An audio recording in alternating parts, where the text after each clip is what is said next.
Hello, good morning, New York City. I am in the middle of trying to figure out my love life, and so far it's tumultuous. I would compare it to the scene in The Notebook. I don't know if you've seen The Notebook. In the beginning, when Noah is an older gentleman and he's in line waiting for his medicine, he tells the other older gentleman at the nursing home, I keep on trying to die, but they won't let me. And the other fella, older gentleman, says, well, you can't have everything. So I kind of sort of feel like that's my love life. Like, I feel like I try, but I keep trying, but it won't let me, and I can't have everything. So anyone got any advice on how that all works out? I'd really be curious. Love to know. But the other, the issue I don't have is men's dick. Their dicks. Men's dicks are. they're always up when I'm around, right? Like these dicks, these glorious, beautiful cocks. Let's say that.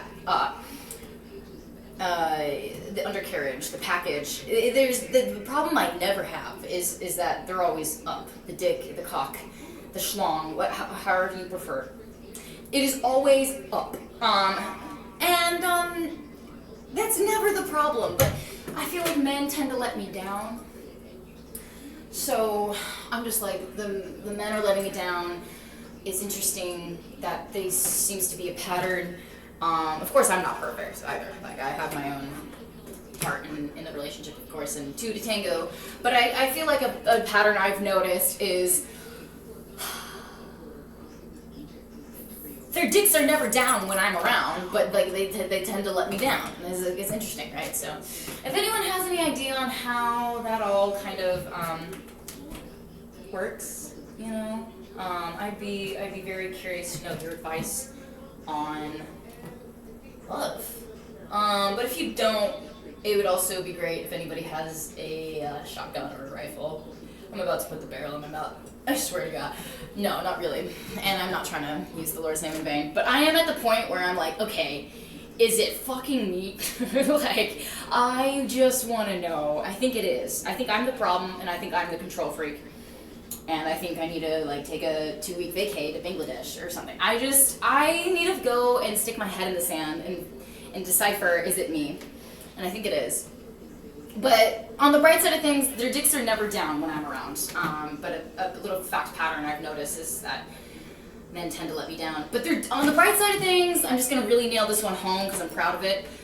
The schlong is always up when I'm around. I'll take what I can. The schlong is always right up there. You know what I'm saying? And so that part of the love life is going quite well. I have some news I am expecting, and it's exciting. I'm very much looking forward to being a mother. You can't really tell in this dress or at all, but it is very much in the process of about to be happening. And it's exciting. But for the first little bit, I sure was not sure if I was going to go through with it, because I'm actually just still figuring things out. I moved to New York 3 years ago. I'm originally from Portland, Oregon. I'm a fashion designer, comedian, dancer, actor, singer, street musician. I'm just a colorful little butterfly, making their way through the world, and here I am, making some jokes, making the best out of life and the situation. Because that's what you gotta do. You gotta have a sense of humor, especially if you is in the hood, and no girls in the hood. I've been in the Bronx. I've been residing here originally since 2018. But most recently, the past 3 years, really hunkered down, and I haven't been in school at all yet. So it's just been performance arts for the past 3 years, and that's where I've really been gung-ho and put my energy. So I was like, I don't know if I can support these kiddos, as a little gay theater kid, and I wasn't sure, like, because it was kind of a surprise. It was a surprise to me and the father. But we're like, I think the communicado is on its way, and I think it's a positive event, even though it was a surprise. You feel me? You feel me? But for the first little bit, man, I was in my head about it, because it's a big deal, the next 18 years of my life, that's accounted for. So I made the decision one day, let me just head on down to Planned Parenthood. So I booked the appointment. And I was on my way to get an abortion, but I just kept on getting raped on my way to the clinic.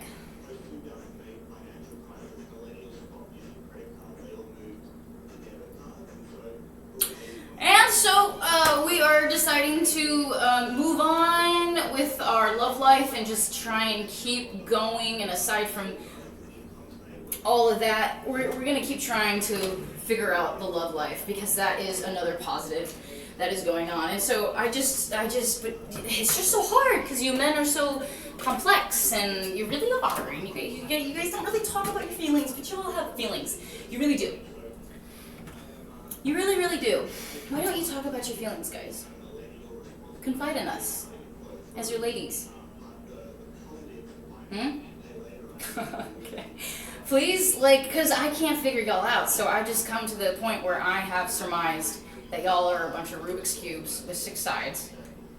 And the thing that y'all have in common with Rubik's Cubes is, you can fuss around with y'all as long as you want, but you're never going to be able to figure out a man all the way.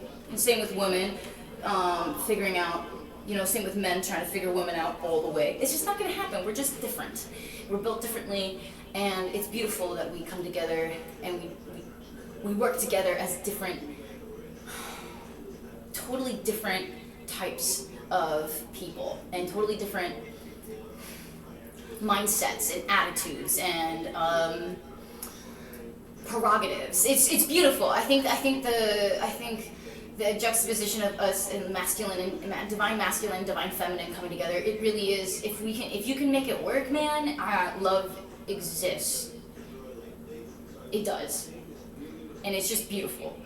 However, I just noticed one little thing about Rubik's Cubes and men, and I feel like what y'all have in common is you're never going to be able to figure out all 6 sides to the Rubik's Cube, same way you're never going to be able to figure out how men tick all the way, but you can definitely get one side to come in under 60 seconds. No contest. You know what I'm saying?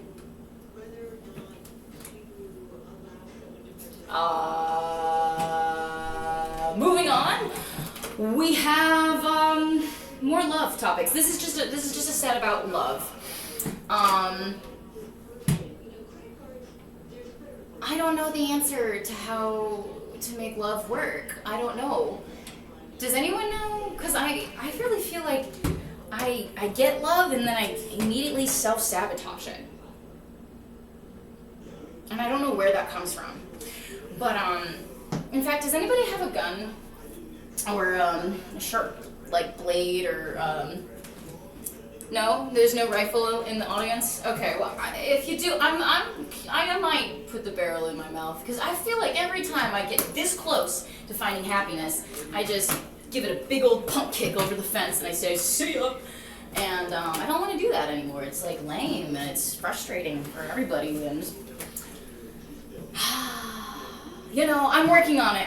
But if anyone has any ideas on how to make love work, that'd be the best. I sort of have a little bit of a fascination with physics, and I have this metaphor in my mind where if you follow the one band called a little bit of a side tangent, the one band called Muse, and the artist Muse. One of my favorite songs from that artist is Supermassive Black Hole. And what I learned once I was studying, according to this theory, is that if there's 2 black holes, there's actually no choice but for one black hole to merge with the other, and it becomes an even big or just one gigantic black hole. And I kind of feel like that's the metaphor that I understand in my mind when I fall in love. It's like this, like sweep you off your feet, and like there's almost like a loss of control, but it's like a beautiful loss of control, and it's like, it's like, it's almost a fugazi. It's like, is it even real? It's like you feel delusional and you feel like crazy in love, or like like it made, like, I'm pretty sure they've done studies where like our brains are like similar to being on LSD when we're in love. So we're like actually kind of insane. Like it's like a drug. So I always just wonder how it goes from like super, super hot and spicy, like, yes, right there, to the left, stay right there, oh, God, yes, to, don't fucking touch me. You know, I kind of wonder, like, how does it go from getting super hot and heavy like that to like really aggressive and everyone needing their own alone time? And like calling the boundaries in, like how does it go? Like from that to that, like 0 to 100 real quick. But then it's like I just want to know. Does anybody have any ideas on how to make love work? Again, if you could hand me a gun and put the barrel in my mouth for me, that would be great. No, well, maybe not. But seriously, I need to know. Wait, really? Somebody has a gun? Okay. Yeah, make sure it's nice and clean, because I'm about to put the barrel in my mouth right now. I swear, I just want to make love work, and I feel like I shoot myself in the foot every time it comes around. And I do a little punt kick over the fence, and I say, see ya! But I don't want to do that. And it's a good time. It's a good time. Falling in love is a good time. I feel like I'm a mess every time I fall in love. I just want to know, does anybody have any advice on how to make love work? I'd really like to know. But at the end of the day, right, at the end of the day, hear me out. If there's a will, there's a way, and usually shit works out on its own. Usually shit works out on its own. And so, to end this story time with you and this set, I worked one day with this Midtown businessman on Black Friday. He hired me because I was bilingual and I had a previous retail experience. When he interviewed me, I told him I'm a highly energetic and a highly enthusiastic female. And he said, I see that. Come tomorrow, 10 a.m., be here sharp, bring your ID. I said, okay. I show up the next day, I'm actually like 7 minutes early. And I'm gung-ho, I'm excited. And that's my natural energy, that's my natural personality. It's not everybody's cup of tea. It's quite a bit of energy. Okay. And so he confides in me. He says, you know, business has been slow. Business has been slow recently. And I said, well, you know, if there's a will, there's a way. And he said, he looked at me with dead eyes and he said, you need to calm down. So I shook his hand and I, as professionally as I could, thanked him for the opportunity, and I said, you know, it's a shame that I can't put infuriating men and sucking dick on my resume, because in that case, I'd never be out of a job. Thank you so much, New York City. My name is Kimberly Poncé.